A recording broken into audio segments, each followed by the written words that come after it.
नई बहू ने सास को सिखाया सबक। राजस्थान के एक छोटे से गांव में गोकुल नाम का किसान रहता था। गांव चारों तरफ फैले खेतों, कच्चे रास्तों और मिट्टी की खुशबू से भरा हुआ था। सुबह होते ही पक्षियों की चहचहाहट और बैलों की घंटियों की आवाज पूरे माहौल को जीवंत बना देती थी। गोकुल एक मेहनती और सीधा साधा किसान था। वो रोज सुबह सूरज निकलने से पहले ही खेतों के लिए निकल जाता और देर शाम तक मेहनत करता रहता। घर में उसकी पत्नी कमला, बेटा अर्जुन और कुछ दिन पहले आई नई बहू नंदिनी रहती थी। घर बड़ा तो नहीं था, लेकिन उसमें परिवार की जरूरत की हर चीज मौजूद थी। आंगन के बीच में एक नीम का पेड़ था, जिसके नीचे अक्सर कमला बैठकर काम करती थी।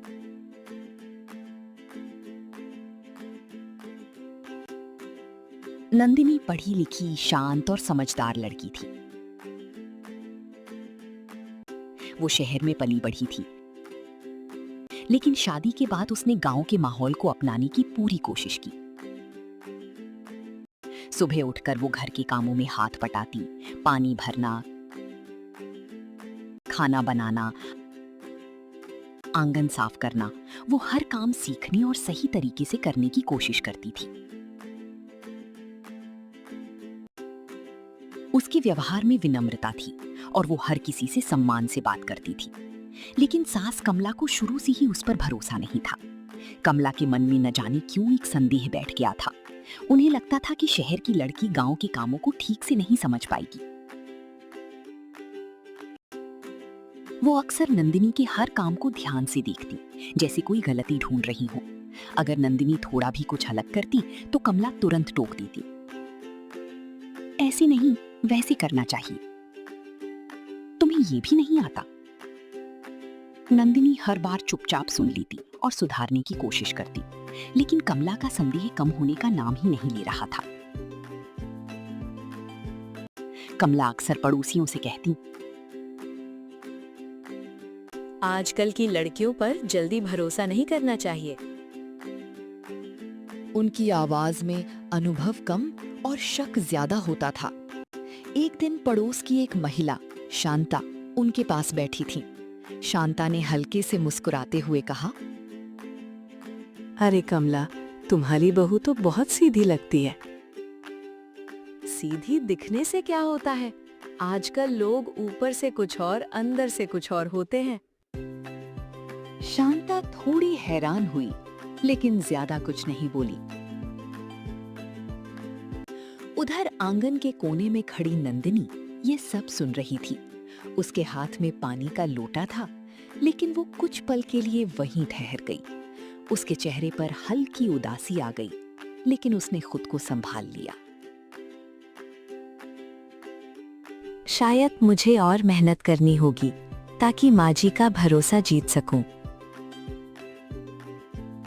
तभी अर्जुन वहां आया और उसने नंदिनी के चेहरे पर हल्की उदासी देख ली। अर्जुन ने धीरे से पूछा, क्या हुआ नंदिनी, सब ठीक है? नंदिनी ने तुरंत मुस्कुराने की कोशिश की और कहा, हाँ, सब ठीक है, बस काम कर रही थी। अर्जुन समझ गया कि बात कुछ और है, लेकिन उसने ज्यादा जोर नहीं दिया। उसने बस इतना कहा,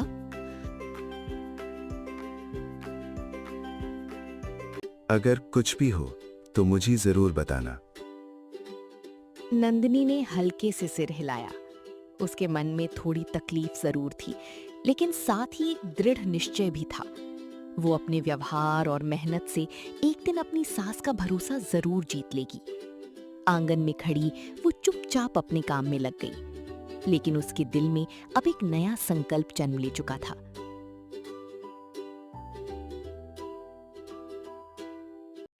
शादी के कुछ दिनों बाद कमला ने एक अजीब बात नोटिस की। दिन भर के कामकाज के बाद जब पूरा घर थक कर सो जाता था, तब घर में एक अजीब सी खामोशी छा जाती थी। रात के सन्नाटे में सिर्फ घड़ी की टिक टिक, और बाहर से आती हवा की हल्की सरसराहट सुनाई देती थी। कमला की नींद वैसे भी हल्की थी। उम्र के साथ उनकी आदत हो गई थी कि जरा सी आहट पर भी उनकी आंख खुल जाती थी। एक रात जब सब गहरी नींद में सो रहे थे, कमला की आंख अचानक खुल गई। उन्होंने करवट बदली और इधर-उधर देखा। तभी उनकी नजर आंगन की तरफ गई, जहां हल्की सी हरकत महसूस हो रही थी। उन्होंने ध्यान से देखा। नंदिनी धीरे-धीरे उठ रही थी। वो बहुत सावधानी से चल रही थी, जैसे किसी को जगाना नहीं चाहती हो। कमला ने अपनी आंखें थोड़ी सिकोड़ ली और चुपचाप उसे देखने लगी। हर रात करीब 12 बजे नंदिनी चुपचाप उठती और घर से बाहर चली जाती। ये सिर्फ एक रात की बात नहीं थी। कमला ने लगातार कई रातों तक यही देखा था। पहले उन्होंने सोचा शायद यूं ही कोई काम होगा, लेकिन जब ये रोज होने लगा तो उनके मन में शक धीरे-धीरे बढ़ने लगा। इतनी रात को बाहर जाना ये कोई सामान्य बात नहीं है। उन्होंने मन ही मन सोचा। एक रात कमला ने तय किया कि आज वो पूरी तरह ध्यान से देखेंगी। उन्होंने जानबूझकर आंखें बंद कर ली, जैसे सो रही हों, लेकिन उनका ध्यान पूरी तरह नंदिनी पर था। कुछ देर बाद वही हल्की सी आहट हुई। नंदिनी धीरे से उठी, अपने कदम बहुत संभाल कर रखती हुई दरवाजे की तरफ बढ़ी। उसने एक बार पीछे मुड़कर देखा, जैसे ये सुनिश्चित कर रही हो कि कोई जाग तो नहीं रहा। कमला ने सांस रोक ली और आंखें बंद ही रखी। नंदिनी ने धीरे से दरवाजा खोला। दरवाजे की हल्की सी चरमराहट सन्नाटे में साफ सुनाई दी। एक रात कमला ने खिड़की से देखा। उन्होंने धीरे से उठकर खिड़की के पास जाकर झांका। नंदिनी अब आंगन पार करके बाहर की ओर जा रही थी। उसकी चाल तेज नहीं थी, लेकिन उसमें एक अजीब सी जल्दबाजी जरूर थी। नंदिनी धीरे से दरवाजा खोलकर बाहर निकल गई। दरवाजा बंद होने की हल्की आवाज आई और फिर सब कुछ फिर से शांत हो गया। कमला चौंक गई। उनकी आंखें अब पूरी तरह खुल चुकी थीं। उनका दिल तेजी से धड़कने लगा। आधी रात को बहू बाहर क्यों जाती है? उनके मन में एक के बाद एक सवाल उठने लगे। कहीं कुछ गलत तो नहीं? किससे मिलने जाती है? इतनी चुपके से क्यों जाती है? उनका शक अब गहराता जा रहा था। कमला खिड़की के पास खड़ी रही, लेकिन अंधेरे में कुछ साफ दिखाई नहीं दे रहा था। उन्होंने दरवाजे की तरफ देखा, जैसे मन कर रहा हो कि अभी जाकर देख लें, लेकिन फिर रुक गईं। नहीं, पहले ठीक से समझना होगा। उन्होंने खुद को रोका। कुछ देर बाद वो वापस अपने बिस्तर पर आकर बैठ गईं, लेकिन अब उनकी आंखों से नींद पूरी तरह गायब हो चुकी थी। उन्होंने छत की तरफ देखा और गहरी सांस ली। उनके मन में अब एक अजीब सी बेचैनी थी। नंदिनी के शांत स्वभाव के पीछे उन्हें अब कोई रहस्य छुपा हुआ लगने लगा था। उस रात कमला करवटें बदलती रहीं। हर गुजरता पल उनके शक को और मजबूत करता जा रहा था। उन्होंने मन ही मन ठान लिया, कल मैं इस बात का सच जरूर जानकर रहूंगी। और इसी सोच के साथ वो चुपचाप लेटी रहीं। लेकिन उनके दिमाग में सवालों का सिलसिला थमने का नाम नहीं ले रहा था।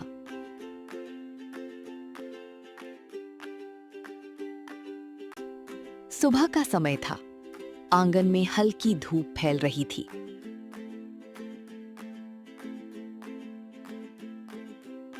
चूल्हे से धुआं उठ रहा था और घर में रोज की तरह कामकाज शुरू हो चुका था।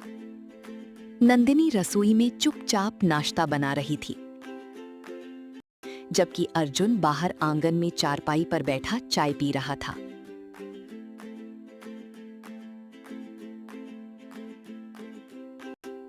कमला के चेहरे पर आज कुछ अलग ही तनाव था। रात भर जागने के कारण उनकी आंखें थोड़ी भारी लग रही थीं, लेकिन मन में उठ रहे सवाल उन्हें चैन से बैठने नहीं दे रहे थे।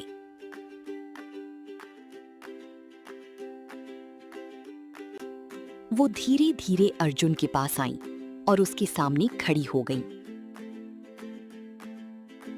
मुझे तुम्हारी पत्नी पर शक है।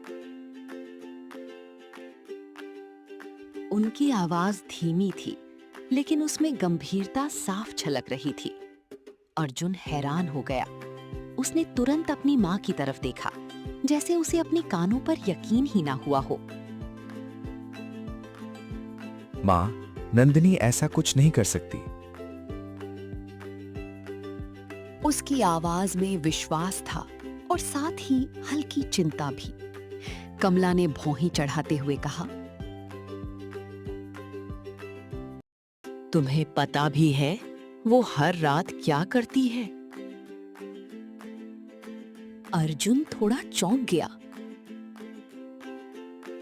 क्या मतलब? वो तो रात को सो जाती है। नहीं, मैं अपनी आंखों से देख चुकी हूँ। वो हर रात आधी रात को उठती है और चुपके से बाहर चली जाती है। ये सुनकर अर्जुन कुछ पल के लिए चुप हो गया। उसके चेहरे पर उलझन साफ दिखाई देने लगी।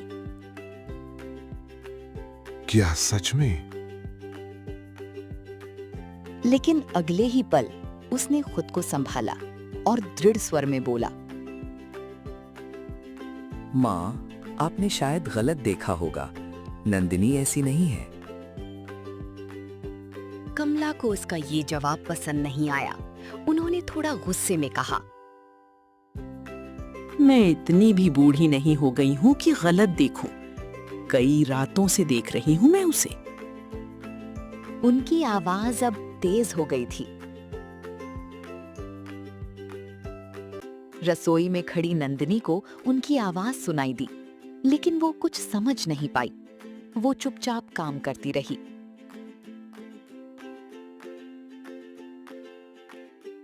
उधर अर्जुन असमंजस में था।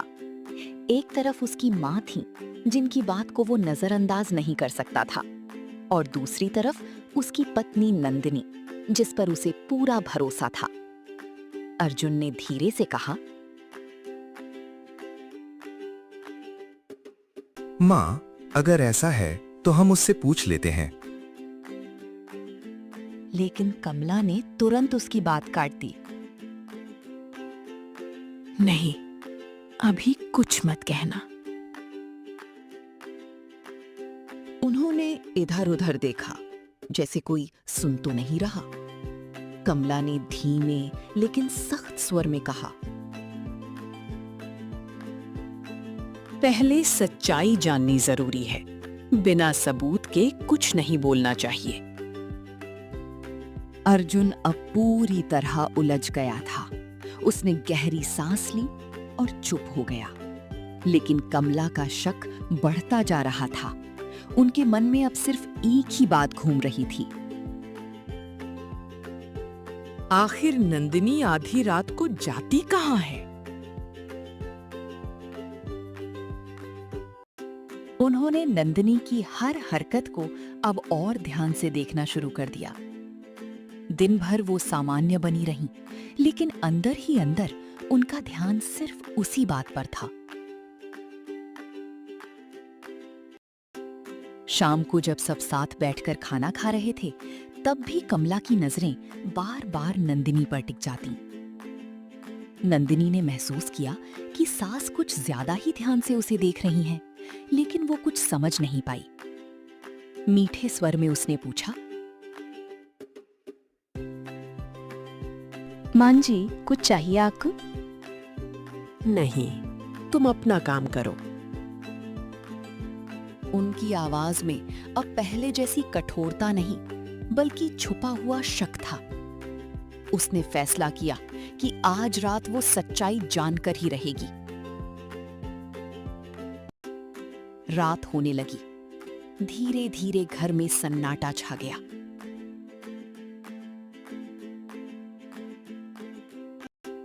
कमला ने अपने बिस्तर पर लेटते हुए आंखें बंद कर लीं, लेकिन इस बार वो सोने के लिए नहीं बल्कि जागने के लिए तैयार थी। उनका मन पूरी तरह सतर्क था। आज सब पता चल जाएगा, उन्होंने मन ही मन कहा। उनकी आंखें भले ही बंद थीं, लेकिन ध्यान पूरी तरह नंदिनी पर था और दिल में एक अजीब सी बेचैनी बढ़ती जा रही थी। उस रात जब घड़ी ने 12 बजाए, घर के अंदर गहरी खामोशी छा चुकी थी। दूर कहीं कुत्तों के भौंकने की हल्की आवाज आ रही थी और बीच-बीच में ठंडी हवा दरवाजे की दरारों से होकर अंदर आ रही थी। कमला अपने बिस्तर पर लेटी थी। आंखें बंद थीं, लेकिन नींद उनसे कोसों दूर थी। उनका मन पूरी तरह सतर्क था। कुछ ही पल बाद वही हल्की सी आहट सुनाई दी। नंदिनी फिर चुपचाप उठी। वो बहुत सावधानी से उठी, जैसे हर कदम सोच समझ कर रख रही हो। उसने धीरे से अपने पल्लू को संभाला और चारों तरफ नजर दौड़ाई। कमला ने आंखें हल्की सी खोल कर देखा। नंदिनी धीरे धीरे दरवाजे की तरफ बढ़ रही थी। कमला का दिल तेजी से धड़कने लगा। फिर वही, आज तो इसका पीछा करके ही रहूंगी। उन्होंने मन ही मन ठान लिया। जैसे ही नंदिनी ने दरवाजा खोला, हल्की सी चरमराहट हुई। नंदिनी एक पल को रुक गई, जैसे उसे लगा हो कि कोई जाग गया है। कमला ने तुरंत आंखें बंद कर लीं और अपनी सांस रोक ली। कुछ सेकंड तक सन्नाटा रहा। फिर नंदिनी ने धीरे से दरवाजा खोला और बाहर निकल गई। जैसे ही वो घर से बाहर निकली, कमला भी धीरे धीरे उसके पीछे चल पड़ी। कमला ने बहुत सावधानी से अपने कदम बढ़ाए ताकि कोई आवाज ना हो। उन्होंने दरवाजे को हल्के से खोला और बाहर झांका। आंगन में चांदनी फैली हुई थी। नीम के पेड़ की छाया जमीन पर हिल रही थी।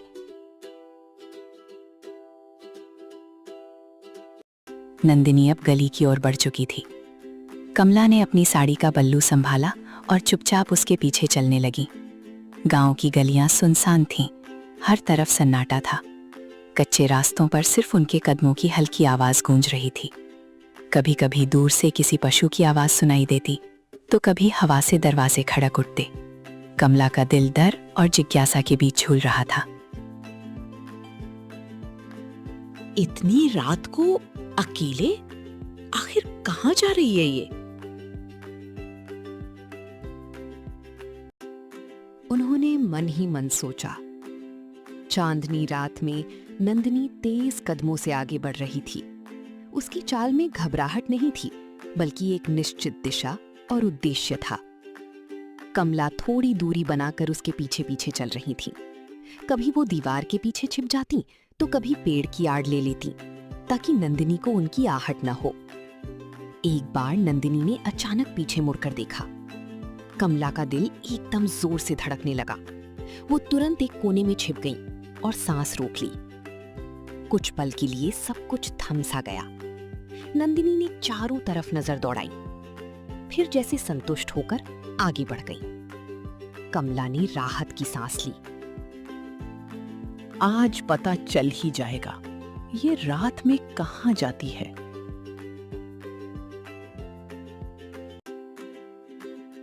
अब उनके मन में सिर्फ एक ही जिद थी, सच्चाई जानने की।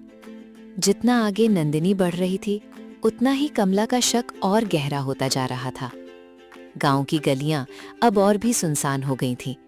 कुछ घरों के बाहर दिए जल रहे थे, लेकिन ज्यादातर जगह अंधेरा था। कमला को अब हल्का डर भी लगने लगा था, लेकिन वो पीछे नहीं हटी। उन्होंने अपनी चाल और धीमी कर ली, ताकि नंदिनी को उनकी आहट ना सुनाई दे। उनकी नजर लगातार नंदिनी पर टिकी हुई थी। नंदिनी बिना रुके आगे बढ़ती जा रही थी और कमला उसके हर कदम का पीछा कर रही थी, दिल में सवालों का तूफान लिए और सच्चाई जानने की जिद के साथ। कुछ देर बाद नंदिनी गांव के किनारे बने एक छोटे से झोपड़े के पास पहुंची। गांव की आखिरी गली पार करते ही रास्ता थोड़ा सुनसान हो गया था। इक्का दुक्का पेड़, सूखी घास और दूर तक फैला सन्नाटा, सब कुछ उस जगह को और भी रहस्यमय बना रहा था। झोपड़ी बहुत साधारण थी। मिट्टी की दीवारें, ऊपर फूस की छत और दरवाजे पर एक पुराना सा पर्दा लटक रहा था।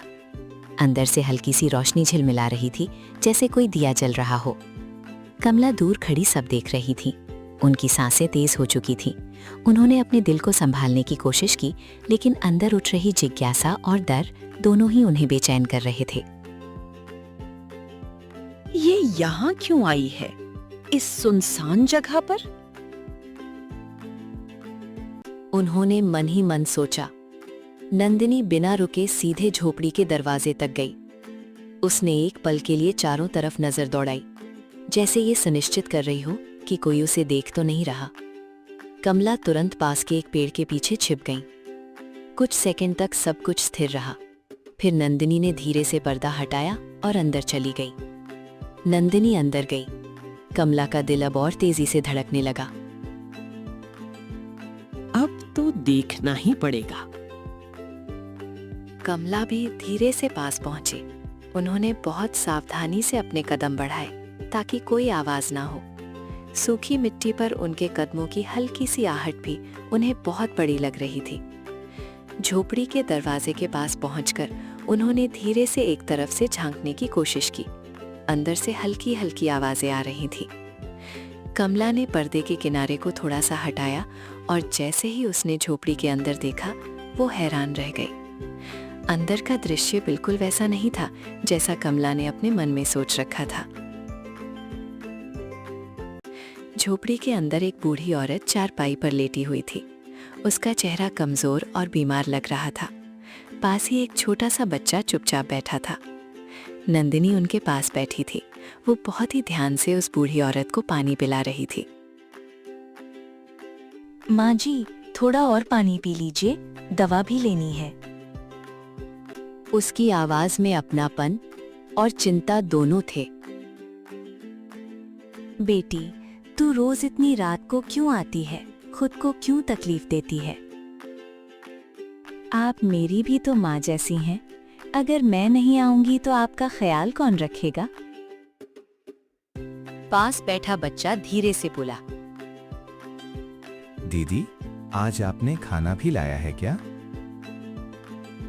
नंदिनी ने अपने साथ लाया हुआ छोटा सा डिब्बा खोला और कहा,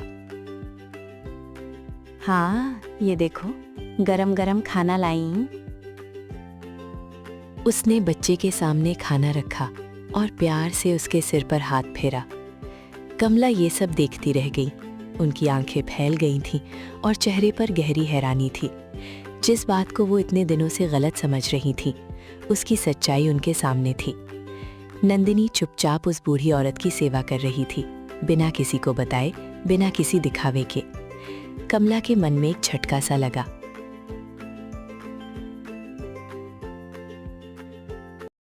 उनकी आंखों में धीरे धीरे नमी आने लगी। अब उनके दिल में उठ रहा शक धीरे धीरे पिघलने लगा था। वो कुछ देर तक वहीं खड़ी सब देखती रहीं। नंदिनी की सच्चाई, उसकी सेवा भावना और अपने ही विचारों पर शर्म महसूस करने लगी। झोपड़ी के अंदर एक बूढ़ी महिला बीमार हालत में लेटी हुई थी। उनका शरीर बहुत कमजोर हो चुका था। चेहरे पर झुर्रियां गहरी थीं और सांसें भी भारी भारी चल रही थीं। पास ही एक छोटा सा मिट्टी का दिया जल रहा था, जिसकी हल्की रोशनी पूरे झोपड़े में फैल रही थी। नंदिनी उनके सिरहाने बैठी थी। नंदिनी उसे दवा दे रही थी और खाना खिला रही थी। वो बहुत ही सावधानी से बूढ़ी महिला को सहारा देकर उठाती, फिर छोटे छोटे कौर बनाकर उन्हें खिलाती। दादी, थोड़ा थोड़ा करके खाइए, नहीं तो दवा कैसे असर करेगी? बेटी, तू ना होती तो मैं कब की भूखी मर जाती। उनकी आवाज में कमजोरी के साथ साथ आभार भी था। ऐसा मत कहिए दादी, मैं हूं ना आपके लिए। तभी अचानक झोपड़ी के बाहर हल्की सी आहट हुई। नंदिनी ने पलटकर देखा। कमला अंदर चली गई। उनके चेहरे पर हैरानी, संदेह और थोड़ी घबराहट सब एक साथ दिखाई दे रहे थे। ये तो किसी की मदद करने आती है। उनकी आवाज सुनकर झोपड़ी में एकदम सन्नाटा छा गया। नंदिनी चौंक गई, धीरे से बोली, मां जी, ये गांव की गोमती दादी है। उसकी आवाज में डर नहीं था, बल्कि एक शांत सच्चाई थी। नंदिनी ने आगे कहा, इनका कोई नहीं है। कमला ने चारों तरफ नजर दौड़ाई। टूटी चारपाई, खाली बर्तन और वो कमजोर बूढ़ी औरत।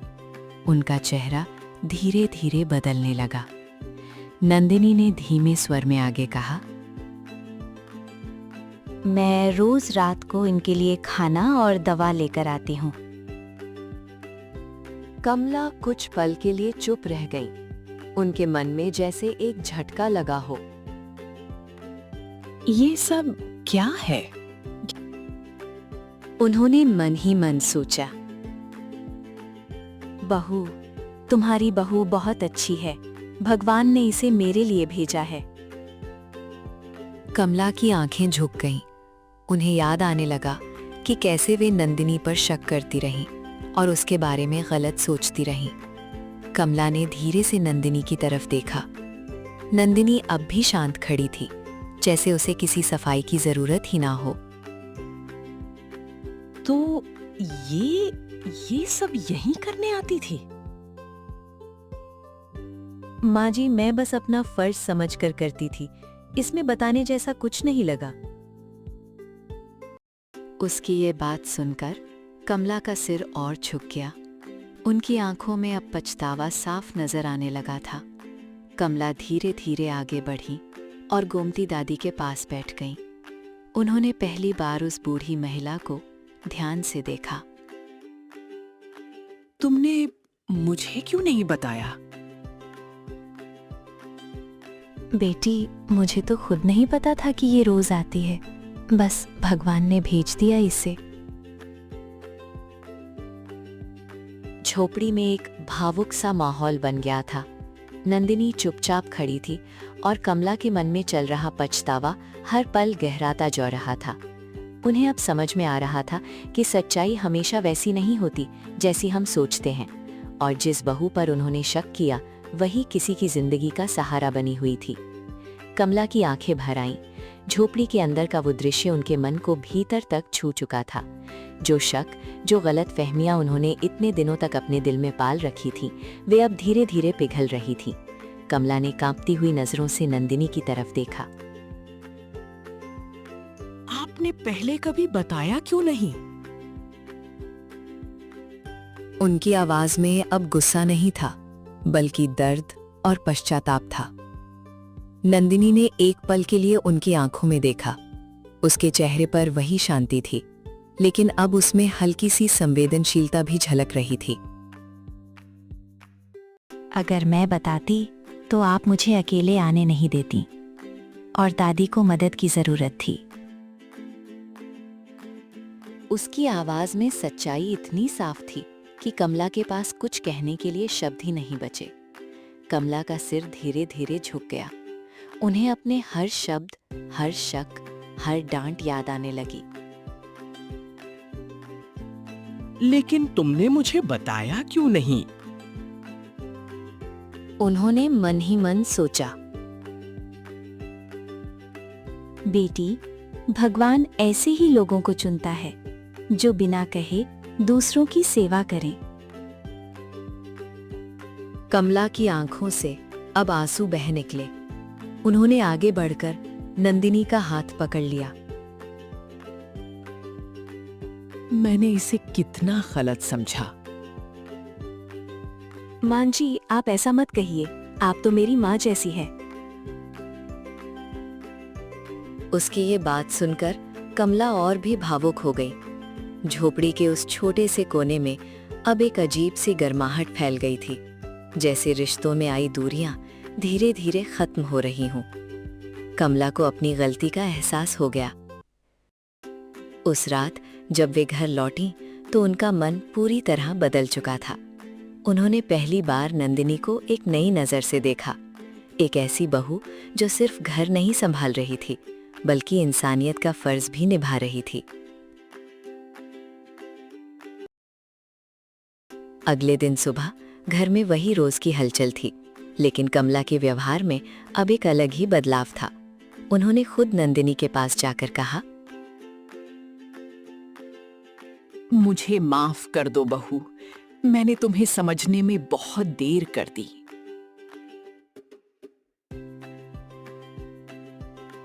सच में माँ जी? बहू, आज मैं भी तुम्हारे साथ चलूंगी दादी के पास। नंदिनी के चेहरे पर एक सच्ची खुशी आ गई। अगले दिन कमला खुद नंदिनी के साथ गोमती दादी के पास गई। इस बार वे दिन के उजाले में झोपड़ी तक गईं। रास्ता वही था, लेकिन अब उनके मन में डर नहीं बल्कि अपनापन था।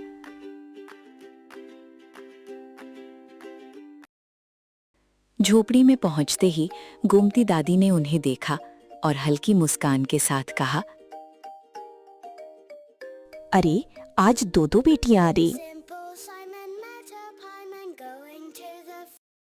कमला उनके पास बैठ गई और बोली, हाँ, अब मैं भी उनका ख्याल रखना चाहती हूँ। उन्होंने अपने हाथों से दादी को पानी पिलाया। नंदिनी ये सब देखकर मुस्कुरा रही थी। अब वो भी उनकी मदद करने लगी। कमला अब दवा देने में हाथ बटाती, कभी खाना बनाकर लाती तो कभी झोपड़ी को साफ करती। धीरे धीरे उनके चेहरे पर एक संतोष दिखाई देने लगा। जो काम पहले सिर्फ नंदिनी करती थी, अब वो दोनों मिलकर कर रही थी। और उस छोटे से झोपड़े में अब सिर्फ सेवा नहीं बल्कि एक नया रिश्ता भी जन्म ले चुका था। समझ, अपनापन और सच्चे प्रेम का रिश्ता। कुछ ही दिनों में पूरा गांव इस बात को जान गया। गांव में खबरें वैसे भी देर तक छुपती नहीं थीं। किसी ने किसी से सुना, फिर उसने आगे बताया और देखते ही देखते हर गली, हर आंगन में नंदिनी की चर्चा होने लगी। कुएं के पास पानी भरती महिलाएं आपस में बातें कर रही थीं। सुना तुमने? अर्जुन की बहू रोज रात को उस बूढ़ी दादी की सेवा करने जाती थी। अरे हाँ, और किसी को बताया भी नहीं। आजकल ऐसे लोग कहाँ मिलते हैं? बेटी, असली भलाई वही होती है जो बिना दिखावे के की जाए। उधर चौपाल पर बैठे कुछ आदमी भी यही बात कर रहे थे। गोकुल की बहू ने तो पूरे गांव का दिल जीत लिया। सच में पढ़ी लिखी होने के साथ साथ दिल की भी साफ है। अर्जुन की बहू सच में दिल की बहुत अच्छी है। अब जहां पहले नंदिनी को सिर्फ एक नई बहू के रूप में देखा जाता था, वहीं अब लोग उसे सम्मान और गर्व की नजर से देखने लगे थे। घर का माहौल भी पूरी तरह बदल चुका था। कमला, जो पहले हर बात पर शक करती थी, अब हर छोटी बात में नंदिनी की मदद करने लगी थी। एक शाम का समय था। सूरज ढल रहा था और आंगन में हल्की ठंडी हवा चल रही थी। नंदिनी चूल्हे के पास बैठकर रोटी बना रही थी। कमला पास ही बैठी उसे देख रही थी।